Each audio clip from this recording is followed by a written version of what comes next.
Hey everyone, and welcome to another episode of The Theorist, here with your host, JC Botero67, aka Vanity Pride. And before we do start on this latest Tower of God review, I did want to say thank you to those who commented and said, yo, Bomb is right there in that picture. I was totally blind. I did see something beside Yuri, but I didn't realize that was Bomb's head. I thought it was, some kind of orb thing. I don't know what I was thinking. But anyway, I do appreciate you guys pointing out, like, hey, he was there. Yuri's not alone. So anyway, speaking of Tower of God, because that's all my reviews are on so far. I know I talked about Noblesse. I'm actually going to be out of town end of this month, and so there will be a week where you guys won't see me. I'll be here next week, but the following, I won't be uploading. Well, okay, I will be uploading a video. It'll just be a tardy video, so you can be on the lookout for it, like, the following Thursday, like, not on Tuesday, as I've been consistently doing so far. But anyway, we are taking a look at Season 2, Episode 310 of Tower of God. I mean, it still blows my mind how many chapters there are to this story, but it is awesome, and I'm not complaining. What I did want to point out before jumping into it, so I actually haven't read this chapter yet, so this is going to be a live read. But with the thumbnail of Andrasi's eye here, I was like, ooh, dude, like, she's going to play some role in this. I'm excited. Maybe she's the one to help heal Kun, or, maybe she's eyeing, like, Bomb. I don't know, kind of making sure he's okay. So those are my predictions going into this. I would really hope for a Kundrasi moment, but probably not going to get it. Anyway, we do start off with Jinsung Ha. You sure brought a lot of floating ships with you. The Zahard family must have a lot of money lately, bringing all those floating ships to a place that's going to be destroyed soon. So this is basically a recap. Is this a declaration of war or something? Answer me, Mashani Zahard. And she replies, yes, there will be a war soon. And yep, there are a ton of these frickin' ships here, so definitely makes sense that he had that reaction to begin with, right? And, yeah, so there's the title page there, a war. So this is him using that. I thought you had grown up a lot. I love how it's like a candy and not a cigarette. But you're still as delusional as those young, reckless kids. Hey, do you know why there hasn't been a major war in this tower since the ancient wars? Old people hate change. This may seem very unstable to some generations, but to us who are used to the situation, we're afraid of things changing. The same goes for me. Our bodies don't get sick or weaken as we age, they actually get stronger. But at some point, our minds get sick and become dull to everything. So we have an adverse reaction to even the smallest changes. We've become weathered by time. Making changes isn't something for older generation like us to do. Change has already started happening gradually down here. It's still crazy to me, too, like, how some of these characters are, like, in, like, their 500s or even, like, thousands years old, right? Like, Jinsung Ha, to me, looks like he's, like, in his mid-30s or something.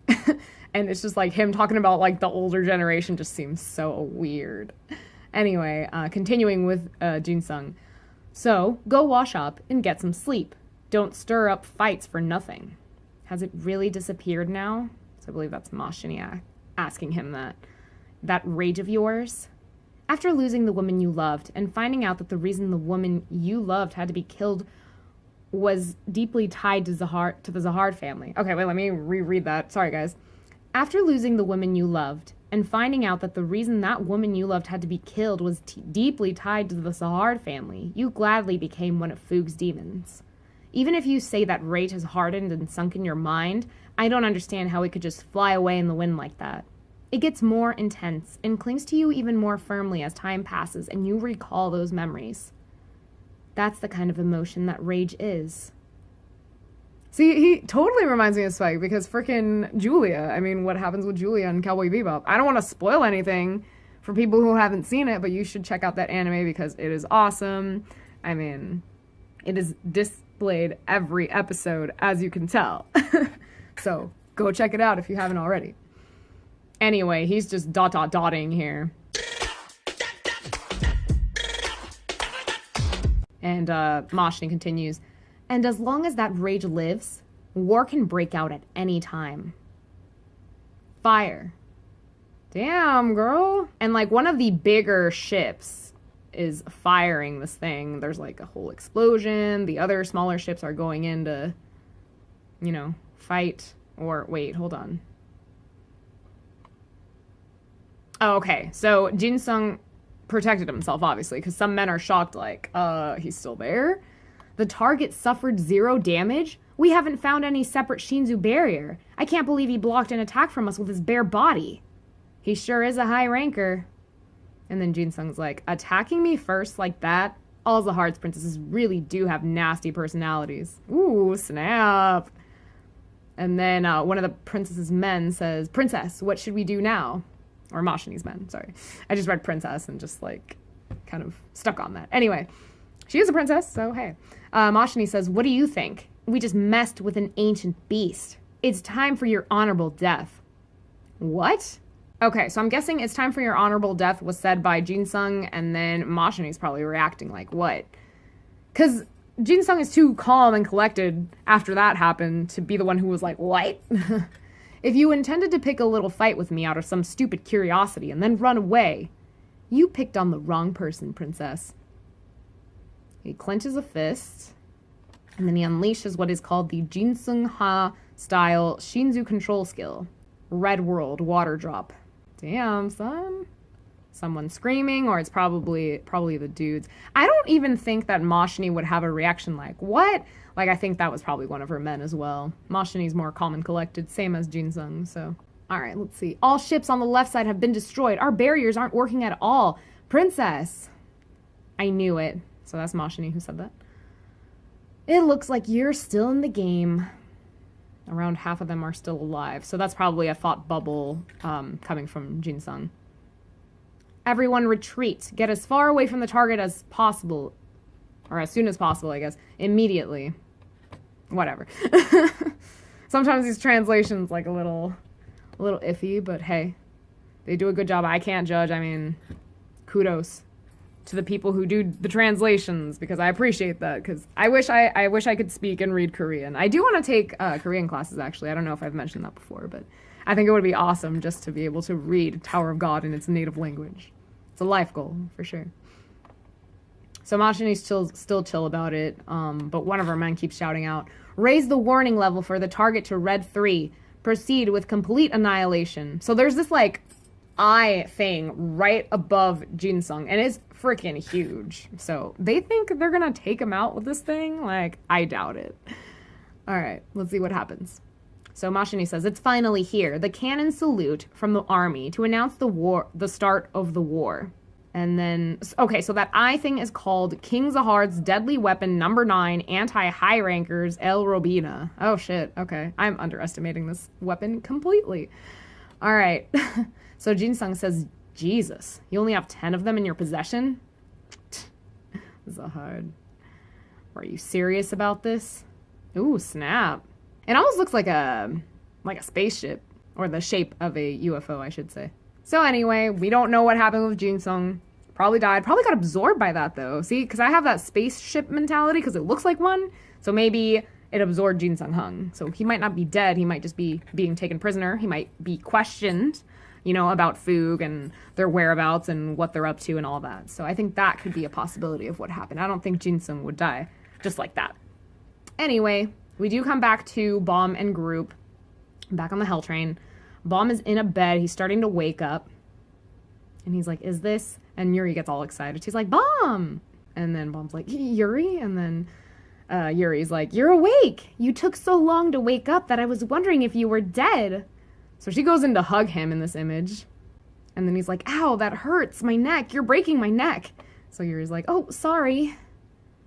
Baum? Ooh, I wonder if this is Kun. Please be alive, my boy. Nah, it's probably someone else. It is, Boro and... Oh, okay. So that's actually Hockney to the right here. And Drassi's all pissed off because she couldn't be there when Baum woke up, right? I love her. She's so adorable. Anyway, Boro and Hockney and Candy so far are entering this room. Starting with Boro. Baum, you're awake. And Baum's like, guys, what happened? We were on the hidden floor. And then, why do I want to call him Hockney so bad? Boro says, shh, that's enough. No talk. Don't say anything. Silence. And then Mom's like, oh, right. The rule of the hidden floor is that you forget everything if you talk about it. By the way, where are the others? Are they all safe? So, okay, this is a little worrisome because of the looks on these people's faces. That does not look like a good sign at all. Well, this is Boro again. And then back to somewhere on the hell train. Ooh, shit. I see Coon floating in something. I'm so scared. All right, and, okay. So they actually took Bomb? Is this Bomb? Yeah, okay. Oh, what's his name in there? I love him. Evan's there. So he took them to where Coon is. He's in this, like, rectangular box. Gosh, it feels so much like a casket, and it scares me so much, guys. All right. So Bomb is just, like, freaked out. He's like, Coon? Coon? What on earth? What happened to Coon? And Boro says, we're not sure. It looks like someone jumped him, and his heart isn't beating. And Bomb's like, what? Right now, his body is in a frozen state. So this is, why do I want to call him Edwin so bad? God damn it. Evan. Sorry, gotta readjust myself here. Okay. So then Evan says, right now, his body is in a frozen state. And Bomb's like, what? Evan continues, he was frozen, his own body and stopped. Oh, he has frozen his own body and stopped all of its functions. I don't know exactly what happened, but he seems to have suffered a major shock on the hidden floor and been on the brink of death. I'm not sure if that ability suddenly activated in that brief moment or if he did it himself, but he seems to have frozen his own body to prolong that time. At the moment, I'm keeping him alive with an item of mine, but he would probably die soon if he's taken out of that state. What the heck happened while I was fighting? What about the fight? Who did that to Coon? It's all Bomb, of course.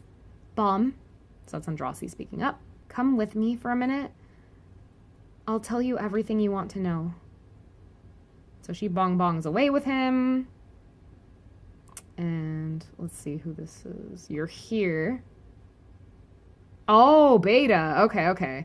Yeah, Beta hadn't shown up. We hadn't seen him on the hidden floor. Because I was kind of expecting that to happen. Because I remember, like, whatever number review it was, I had done it with Joe, and he had mentioned Beta as one of the people that could potentially be in Coon's lighthouse, and, you know, how he's bound to make an appearance because we haven't seen him yet, and, like, we never saw him until this moment. So, anyway.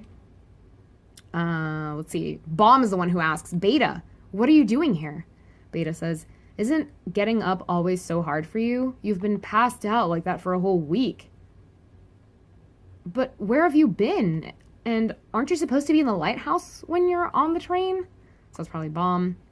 And Beta continues, well, I'm not sure either about why I was able to get out of there. One thing for sure is that there's something strange about the train since we got out of the hidden floor. So Bomb asks, something strange? And Beta says, yeah, like all of the rules have disappeared about how rankers aren't supposed to mess with regulars, or you have to have a ticket to get on the train and stuff. This place is in a state of anarchy now. What? So I'm guessing that's Bomb asking, because I'm pretty sure Andrasi's aware of all of this. Beta continues, anyway, enough about that. You haven't heard what happened to Coon on the hidden floor, have you? No? Do you know what happened, Beta? Of course. You guys don't seem to have noticed. But I was joined to Coon's lighthouse. Yep, there you go. The whole time I was on the hidden floor. It feels like I was just treated like another one of his items there. It was a nasty feeling, but thanks to that, I was able to observe everything as a lighthouse. Although I can't say exactly what I saw because of the rules of the hidden floor or whatever. Just so you know, that alligator disappeared by himself as soon as we got out of the hidden floor. He said, I'm going to kill that yellow freckled turtle. You know who he's referring to, right? Bomb's shocked. I mean, he shouldn't be too shocked. I don't know. Yellow? Freckles? Could it be? No, it can't be. I didn't see Rachel anywhere. And Beta says, I saved the things I saw from the lighthouse on a memory stick. I don't know about the others, but since you unlocked the gate and went in there yourself, maybe you won't lose your memories even after seeing this data. Have a look and decide for yourself. Turtle. Blue turtle.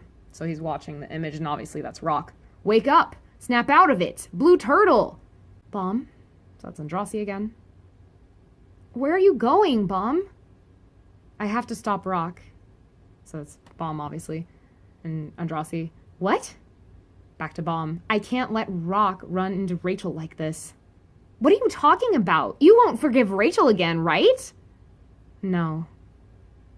She has White and Nero with her. Rock won't be able to face them on his own anyway. And Drossie's, kind of shocked, like, what the heck is going on?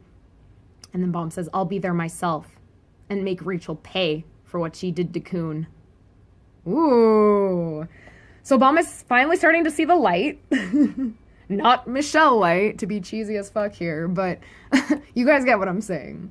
So, okay, now I know. Okay, so when I opened up, because I have the blog open right now, I made sure to have it open so I could talk about it, because I didn't want to forget again. And we do have time, so awesome. But anyway, I did read the end note here. It says, I'd like to recommend Rachel to run away. And then clearly, like, this image is of Rachel and Bomb here. So I was like, oh, shoot, like, I just spoiled something for myself. And it seems like Bomb's gonna go after Rachel, which turned out that's what's happening. So anyway, enough about that. We'll go ahead and read the blog post. So SIU starts off with, Hi. The Season 2, Chapter 310 postscript has come again without me dying. Oh, poor dude. Today I felt like it was a good idea to draw Rachel and Bomb, so that's what I did. Come to think of it, they are the two characters who have appeared since Tower of God's introduction. I love them dearly. I know, I love them too. I don't care about the Rachel haters. Just kidding. I love you guys. All right, anyway, this week, Jinsung Bro seems to be surprised by how serious Zahard is. The relationship between Jinsung and Zahard is like my granny's close friend is actually a king kind of relationship. Okay, sorry. That took me a second. My granny's close friend is actually a king. Okay. It is rare for 10 househeads, or Zahard, to have a connection with those who are beneath them. So you can say Jinsung Ha is quite close to Zahard. Interesting. As they even shared conversations before. You may have noticed from how he delivered his order this time, but it is a very rare occasion for househeads to talk with the ones who are beneath them directly. Anyway, due to the huge scale, a battle between high rankers is a pain in the ass to draw. I would imagine so. It would have been easier if they had a more cutesy way of fighting, like Jinsung using his lollipop to attack. I actually love that idea. I think SIU should do that. It makes me think of Candy, too, with her big-ass lollipop. She could probably use that as well, if she hasn't used it already. I honestly don't remember what attacks she has, but I think that would be cool, if that's not a thing already. Anyway, about Bomb's side, as the problem has to do with Coon's life, looks like it has lit the fuse of conflict. Hell yeah. I wonder how Rachel and Bomb's... I read that out of order, but okay. I wonder how Bomb and Rachel's relationship will change. Their relationship has been slowly progressing since the Floor of Death, but maybe this time there will be a more dramatic change. The two are bound together anyhow, so please look forward to how this change will lead the story. Interesting. By the way, this is the 8th anniversary for Tower of God. Oh my gosh. 8 years? Hell yeah. The Fan Cafe is doing an event celebrating its 8th anniversary, so feel free to check it out. And it may also be... also fun to join in. 8 years. Thank you for those who always cheer me up and work hard for me. I always feel sorry for not being the best author. Oh no, SIU, you're the best. I know you troll us sometimes. You trick us. You keep us on our toes, but we love you for it. So don't degrade yourself like that. But every day I'm doing as best as I can in my life. There have been painful and tough moments, but you care and cheer constitute 80%. To match the rhyme with the 8th anniversary. Dude, we love you 100%, my man. We do. Of course, the reason why I could hold myself against them. Anyway, the weather is getting hotter. Gosh, don't tell me, man. I live in a hot state, so I know. Take care of your health, and I always wish all of you to have a fun, happy week. I will come back next week with dangerous-looking Bum and Rachel. Thank you. P.S. Which team will be the champion team of the World Cup? I don't want to talk about that. Let's just say I was rooting for Croatia. I did. Well, you guys have probably seen my tweets. I was tweeting about how I was bitter against France because they took out Argentina and then they ended up taking out Uruguay, and I'm like, no. And then I kind of figured France was gonna win. I mean, I love some of the players on there, but I was still kind of bitter towards France. But hey, congrats to them for winning. you know, I won't be a sore loser. It was a good game yesterday against Croatia. So actually 2 days ago.